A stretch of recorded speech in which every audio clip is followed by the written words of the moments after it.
ಸಿದ್ದು ರಾಗ high meeting Surjewala ವರದಿ ಆಧರಿಸಿ ಸಿಎಂ ಜೊತೆ ಗಂಭೀರ ಚರ್ಚೆ.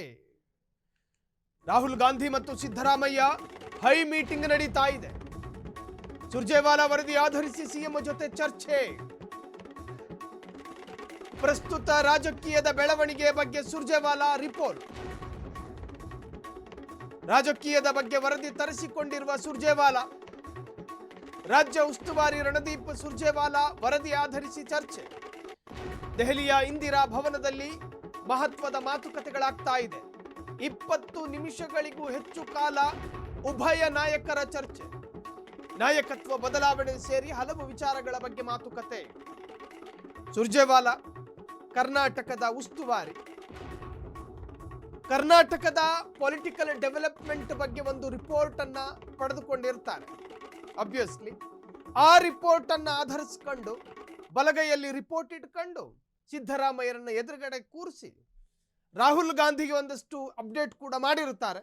ರಾಹುಲ್ ಗಾಂಧಿ ಆ ರಿಪೋರ್ಟ್ ಅನ್ನು ಆಧರಿಸಿಕೊಂಡು ಸಿದ್ದರಾಮಣ್ಣ ಹಿಂಗೆ ಹಂಗೆ ಅಂತೇಳಿ ಮಾತು ಪ್ರಾರಂಭ ಮಾಡಬಹುದು. ಕೊನೆ ಘಳಿಗೆಯಲ್ಲಿ ಸಿದ್ದರಾಮಯ್ಯರ ಮುಖದಲ್ಲಿ ಸ್ಮೈಲ್ ಬರುತ್ತೋ ಅಥವಾ ಒಂದು ಕಾಲದಲ್ಲಿ ಪಾರ್ಲಿಮೆಂಟ್ನಲ್ಲಿ ತೊಡೆ ತಟ್ಟಿದ್ರಲ್ಲ ಹಂಗೆ ತಟ್ಕೊಂಡು ಬರ್ತಾರೋ ಗೊತ್ತಿಲ್ಲ. ಇವತ್ತೇನೋ ಒಂದಾಗುತ್ತೆ. ಸುರ್ಜೇವಾಲಾ ವರದಿ ಆಧರಿಸಿ ಸಿಎಂ ಜೊತೆ ಚರ್ಚೆ. ಪ್ರಸ್ತುತ ಅಂದರೆ ಈಗಿನ ಏನು ಕರ್ನಾಟಕದ ಪೊಲಿಟಿಕಲ್ ಡೆವಲಪ್ಮೆಂಟ್ ಏನಿದೆಯೋ ಅದರ ವರದಿಯನ್ನು ಈಗಾಗಲೇ ಉಸ್ತುವಾರಿಯೂ ಕೂಡ ರಣದೀಪ್ ಸುರ್ಜೇವಾಲಾ ತೆಗೆದುಕೊಂಡು ಹೋಗಿದ್ದಾರೆ. ದೆಹಲಿಯ ಇಂದಿರಾ ಭವನದಲ್ಲಿ ಮಹತ್ವದ ಮಾತುಕತೆಗಳಾಗ್ತಾ ಇದೆ. 20 ನಿಮಿಷಗಳಿಗೂ ಹೆಚ್ಚು ಕಾಲ ಉಭಯ ನಾಯಕರ ಚರ್ಚೆ. ನಾವು ನಿನ್ನೆ ದಿನವೂ ಕೂಡ ಚರ್ಚೆ ಮಾಡಿದ್ವಿ. ಸಿದ್ದರಾಮಯ್ಯನವರು ದೆಹಲಿಗೆ ಹೋಗ್ತಾರೆ, ಒಂದು ಸೀರಿಯಸ್ ಮ್ಯಾಟ್ರು ಮಾತಾಡ್ಕೊಂಡೇ ಬರ್ತಾರೆ. ಒಬ್ಬರೇ ಹೋಗ್ತಾ ಇಲ್ಲ, ಕರೆದಿದ್ದೊಬ್ಬರನ್ನ ಕರ್ಕೊಂಡೋಗಿದ್ದು 4 ಜನರನ್ನ. ಸೊ ಒಂದು ವೇಳೆ ಹೈಕಮಾಂಡ್ ನಾಯಕರೇನಾದರೂ ಸಿಎಂ ಸ್ಥಾನದ ಬಗ್ಗೆ ಮಾತುಕತೆ ಏನಾದರೂ ಮುಂದುವರಿಸಿದ್ರೆ ಅದನ್ನು ತಡೆಯೋದಕ್ಕೆ 4 ಜನ, ಎಡಗಡೆ ಯಶವಂತಪುರ, ಬಲಗಡೆ ಬನಶಂಕರಿ, ಇಬ್ರು ಆ ಪರವಾಗಿ ಮಾತನಾಡಿ ಆ ವಿಚಾರವನ್ನು ಡೈವರ್ಟ್ ಮಾಡೋದಕ್ಕೆ ಸಿದ್ದರಾಮಯ್ಯನವರು 4 ಜನರನ್ನು ಕರ್ಕೊಂಡು ಹೋದ್ರ ಅನ್ನುವಂತಹ ಪೊಲಿಟಿಕಲ್ ಚರ್ಚೆಯೂ ಕೂಡ ರಾಜ್ಯದಲ್ಲಿ ನಡೆಯಿತು. ಒಟ್ಟಾರೆ ಇವತ್ತು ಅದಕ್ಕೊಂದು ತಾರ್ಕಿಕ ಉತ್ತರ ಸಿಗುತ್ತಾ? ನಿಜಕ್ಕೂ ಕೂಡ ಗರಿಗೆದಿರತಕ್ಕಂತಹ ವಿಚಾರ ಇದು. ನಾಯಕತ್ವ ಬದಲಾವಣೆ ಸೇರಿ ಹಲವು ವಿಚಾರಗಳ ಬಗ್ಗೆ ಮಾತುಕತೆ. ಸಭೆ ನಡೆಸಿ ಊಟಕ್ಕೆ ತೆರಳಿದ ಸಿದ್ದರಾಮಯ್ಯ ಮತ್ತು ರಾಹುಲ್ ಗಾಂಧಿ. ಕಾಂಗ್ರೆಸ್ ಪಕ್ಷಕ್ಕೆ ಸಾಕಷ್ಟು ಬಾರಿ ನಾಯಕತ್ವದ ಆಯ್ಕೆಯ ವಿಚಾರದಲ್ಲೇ ತಲೆನೋವಾಗೋದು ಸಹಜ. ನೀವು ಕೇರಳದ ಸಿಎಂ ಆಯ್ಕೆಯ ವಿಚಾರದಲ್ಲೂ ಕೂಡ ಅದನ್ನು ಗಮನಿಸಿರ್ತೀರಿ. ಸತೀಶನಿಗೆ ಕೊಡೋದು, ರಮೇಶನಿಗೆ ಕೊಡೋದು ಅನ್ನುವಂತಹ ಚರ್ಚೆ ಸುದೀರ್ಘವಾಗಿ 12 ದಿನಗಳ ಕಾಲ ನಡೆಯಿತು. 13ನೇ ದಿನಕ್ಕೆ ಸಿಎಂ ಸ್ಥಾನ ಸಿಕ್ತು. ಸೊ ಹಾಗೇನೆ ಈಗ ಈ ಜಟಾಪಟಿ 224 ವಿಧಾನಸಭಾ ಕ್ಷೇತ್ರಗಳ ಪೈಕಿ 138 ಕಾಂಗ್ರೆಸ್ MLAಗಳಿರ್ತಕ್ಕಂತಹ ಕ್ಷೇತ್ರಗಳಲ್ಲಿ ಸಿಎಂ ಸಿದ್ದರಾಮಯ್ಯರ ಸ್ಥಾನ ಬದಲಾವಣೆಯ ವಿಚಾರವಾಗಿ ಚರ್ಚೆ ನಡೀತಾ ಇದೆ. 66 ಬಿಜೆಪಿ MLAಗಳ ಬಾಯಲ್ಲೂ ಕೂಡ ಈ ಸ್ಥಾನದ ಬಗ್ಗೆ ಚರ್ಚೆ. ಇನ್ನು 17-18 JDS MLAಗಳ ಬಾಯಲ್ಲೂ ಕೂಡ ಈ ಸಿಎಂ ಸ್ಥಾನದ ಬಗ್ಗೆಯೇ ಚರ್ಚೆ. ನಿನ್ನೆ ಆರ್ ಅಶೋಕ್ ಏನು ಹೇಳಿದ್ರು? ಸಿದ್ದರಾಮಯ್ಯನವರು ಮನಸ್ಸು ಮಾಡದ ಹೊರತು DK ಶಿವಕುಮಾರ್ ಅವರಿಗೆ ದಕ್ಕುವುದಿಲ್ಲ ಈ ಸ್ಥಾನ. ಅದೇ ಮಾತನ್ನು ಮುಂದುವರಿಸ್ತಾ ಅಶೋಕ್ ಹೇಳ್ತಾರೆ, DK ಇವತ್ತು ಕಿತ್ಕತೀನಿ, ನಾಳೆ ಕಿತ್ಕತೀನಿ ಅಂತ ಹೇಳ್ತಿದ್ದಾರೆ, ಆದ್ರೆ ಈವರೆಗೂ ಕೂಡ ಸ್ಥಾನ ಕಿತ್ಕೊಂಡಿಲ್ಲ.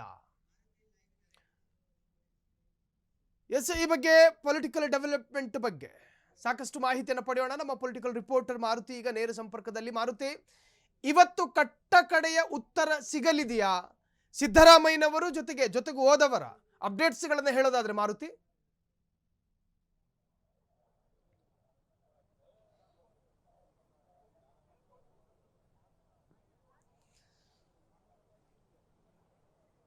ಸಾಯಿಲ್ ಈಗ ಬೆಳಿಗ್ಗೆಯಿಂದ ಕೂಡ ಮೀಟಿಂಗ್ ಮಾಡ್ತಾ ಇರೋದು ಅಂದರೆ ನಾಯಕತ್ವ ಬದಲಾವಣೆ ವಿಚಾರವಾಗಿ ಆಗಿರ್ಬೋದು ಮತ್ತು ಸಚಿವ ಸಂಪುಟ ಪುನರ್ರಚನೆ ಸಂಬಂಧಪಟ್ಟಂತೆ ರಾಹುಲ್ ಗಾಂಧಿ ಅವರು CM ಸಿದ್ದರಾಮಯ್ಯ ಮತ್ತು DK ಜೊತೆ ಮೀಟಿಂಗನ್ನು ಮಾಡ್ತಾ ಇರೋಂಥದ್ದು. ಪ್ರಮುಖವಾಗಿ ಈ ಸಭೆಯಲ್ಲಿ ವೇಣುಗೋಪಾಲ್ ಮತ್ತು ಸುರ್ಜೇವಾಲಾ ಕೂಡ, ಅದೇ ರೀತಿ AICC ಅಧ್ಯಕ್ಷರಾದಂತಹ ಮಲ್ಲಿಕಾರ್ಜುನ್ ಖರ್ಗೆ ಅವರು ಕೂಡ ಭೇಟಿಯಾಗಿರೋಂಥದ್ದು.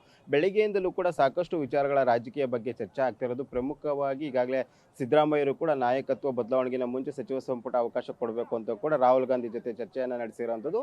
ಆ, ಆ ನಂತರವೂ ಕೂಡ ಡಿ ಕೆ ಶಿ ಅವರು ಕೂಡ ನಾಯಕತ್ವ ಬದಲಾವಣೆಗೆ ಪಟ್ಟನ್ನ ಹಿಡಿದು ಇವತ್ತು ದೆಹಲಿಗೆ ಹೋಗಿರೋಂಥದ್ದು. ಅದರ ಬಗ್ಗೆ ಹೈಕಮಾಂಡ್ ನಾಯಕರ ಜೊತೆ ಕೂಡ ಚರ್ಚೆ ಮಾಡ್ತಾ ಇರೋದಿಲ್ಲ. ಒಂದು ಕಡೆ ಇಬ್ಬರ ಹಗ್ಗ ಜಗ್ಗಾಟದಿಂದ ಇಲ್ಲಿವರೆಗೂ ಕೂಡ ಸಮಸ್ಯೆ ಬಗೆಹರಿದಿಲ್ಲ ಎಂಬ ಚರ್ಚೆಗಳು ಕೂಡ ಕೇಳಿ ಬರ್ತಾ ಇರೋಂಥದ್ದು.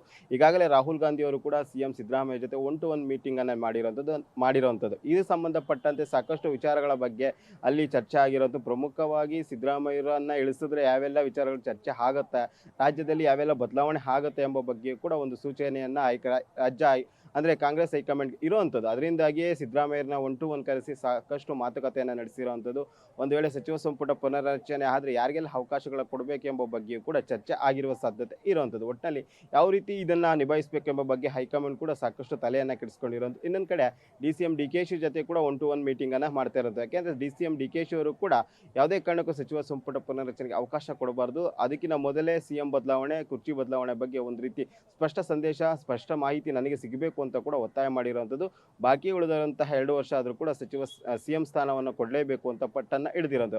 ಇದರ ಮಧ್ಯೆ ಈಗ ಒಂದು ವೇಳೆ CM ಸಿದ್ದರಾಮಯ್ಯರು ರಾಜೀನಾಮೆ ಕೊಟ್ಟಿದ್ದೇ ಆದಲ್ಲಿ ಯಾರಿಗೆ CM ಪಟ್ಟ ಎಂಬ ಬಗ್ಗೆ ಕೂಡ ಸಾಕಷ್ಟು ಚರ್ಚೆ ಆಗ್ತದೆ. ಈ ಹಿಂದೆ ಕೂಡ ಸಿದ್ದರಾಮಯ್ಯ ರಾಜೀನಾಮೆ ಕೊಡ್ತಾರೆ ಅಂತ ಹೆಚ್ಚಾಗಿ ಹೆಸರುಗಳು ಕೇಳಿ ಬಂದಿದ್ದು ದಲಿತರಿಗೆ ಅವಕಾಶ ಕೊಡಬೇಕು. ಯಾಕೆಂದ್ರೆ ಇಲ್ಲಿವರೆಗೂ ಕೂಡ ಕಾಂಗ್ರೆಸ್ಸಲ್ಲಿ ದಲಿತರಿಗೆ ಅವಕಾಶ ಕೊಟ್ಟಿಲ್ಲ. ಈ ಬಾರಿ ಆದರೂ ಕೂಡ ಪರಮೇಶ್ವರ್ ಅಥವಾ ಮಲ್ಲಿಕಾರ್ಜುನ್ ಖರ್ಗೆ ಅವರಿಗೆ ಒಂದು ಅವಕಾಶ ಕೊಡಬೇಕು ಅಂತ ಕೂಡ ಈಗ ಚರ್ಚೆ ಆಗ್ತಿರೋಂಥದ್ದು.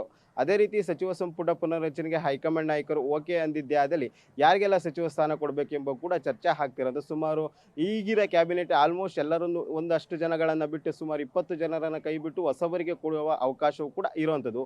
ಆದರೆ ಹೈಕಮಾಂಡ್ ಇಬ್ಬರ ನಾಯಕರನ್ನ ಕರೆಸಿ ಮಾತುಕತೆ ನಡೆಸ್ತಿರೋದ್ರಿಂದ ಏನು ನಿರ್ಧಾರ ಕೈಗೊಳ್ತಾರೆ ಎಂಬುದು ಕೂಡ ನಾವು ಕಾದು ನೋಡ್ಬೇಕು. ಯಾಕೆಂದ್ರೆ ಈಗ ಇಬ್ಬರನ್ನ ಕೂಡ ಕರೆಸಿರೋದ್ರಿಂದ ಎಲ್ಲೋ ಒಂದು ಕಡೆ ಆಗು ಹೋಗುಗಳ ಬಗ್ಗೆ ಕೂಡ ಸಾಕಷ್ಟು ಚರ್ಚೆ ಆಗ್ತದೆ. ಈ ಕಡೆ ಸಿದ್ದರಾಮಯ್ಯನ ಮನವೊಲಿಸ್ತಾರ ಅಥವಾ DK ಶಿ ಅವರನ್ನ ಮನವೊಲಿಸಿ ಸಚಿವ ಸಂಪುಟ ಪುನರ್ರಚನೆಗೆ ಅವಕಾಶ ಕೊಡ್ತಾರೆ ಎಂಬುದು ಕೂಡ ಕಾದು ನೋಡಬೇಕು. ಸಾಯಿಲ್, ಇನ್ನು ಮಾರುತಿ, ಈಗ CM ಸ್ಥಾನ ಬದಲಾವಣೆ ಆಗಬೇಕು ಅಂತ ಏನ್ ಚರ್ಚೆ ಇದೆಯೋ ಇಷ್ಟೇ ಪ್ರಮಾಣದಲ್ಲಿ ಇಷ್ಟೇ ಪ್ರಖರವಾಗಿ ರೀಶಫಲ್ ಆಗಬೇಕು ಅನ್ನೋ ಚರ್ಚೆಯೂ ಕೂಡ ಇದೆ. ಹಾಗಾಗಿ ಎರಡರಲ್ಲಿ ಯಾವುದಾದ್ರೂ ಒಂದು ಸಂಭವಿಸುತ್ತೆ ಅನ್ನುವಂತಹದ್ದು ರಾಜಕೀಯ ವಿಶ್ಲೇಷಕರ ಅಭಿಪ್ರಾಯಗಳು.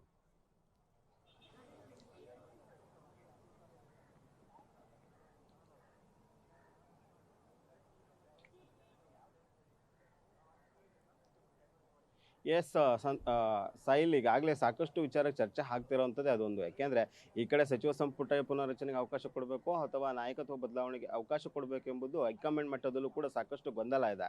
ಒಂದು ಕಡೆ CM ಸ್ಥಾನದಿಂದ ಸಿದ್ದರಾಮಯ್ಯ ಇಳಿಸಿದ್ರೆ ಹೈಯಿಂದ ನಾಯಕರಲ್ಲಿ ಸಾಕಷ್ಟು ಬಿರುಕು ಉಂಟಾಗುವ ಸಾಧ್ಯತೆ ಇರುವಂಥದ್ದು.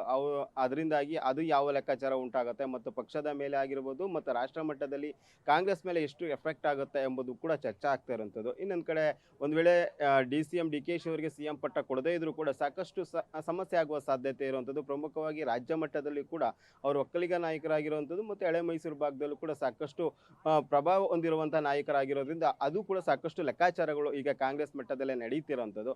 ಈಗಾಗಲೇ ಸಚಿವ ಸಂಪುಟ ಪುನರ್ರಚನೆಗೂ ಕೂಡ ಸಾಕಷ್ಟು ಚರ್ಚೆಗಳು ಆಗು ಹೋಗುಗಳ ಬಗ್ಗೆ ಕೂಡ ಚರ್ಚೆ ಆಗ್ತಿದೆ.